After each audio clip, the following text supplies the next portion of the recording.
Most presidents, when they give a State of the Union address, foreign policy is not the first thing they focus on. But the United States, under Biden's leadership, is now heavily involved in the campaign to get Russia to withdraw from Ukraine, where they launched a war last week. And tonight, I'm announcing that we will join our allies in closing off American airspace to all Russian flights. And probably one of the biggest announcements of his speech, that the United States will be joining Canada and the European Union in banning Russian flights from crossing US airspace. And so we heard him talk about autocrats like Putin. They have to be stopped, because if they aren't stopped, what they're doing will spread beyond Ukraine to other countries. And that was a point that we've heard him make before, but he had a much bigger platform to make that point tonight in terms of explaining more to the American people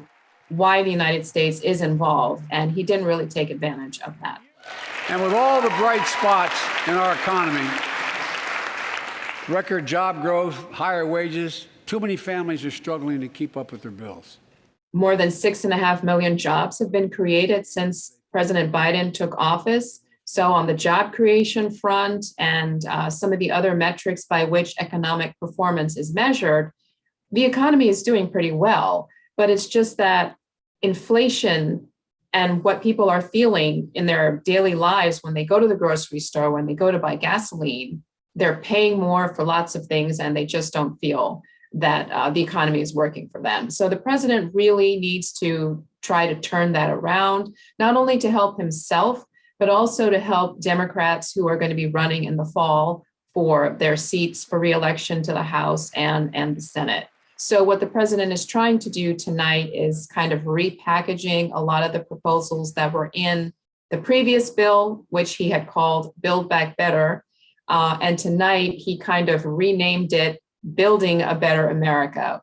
The components, the name may be different, but the components are still the same. And he talked about allowing Medicare to negotiate drug prices as one way to combat inflation. He called for raising the federal minimum wage to $15 an hour. It will be one of these, we have to wait and see situations to see what exactly Congress will pass and send to the president's desk this year.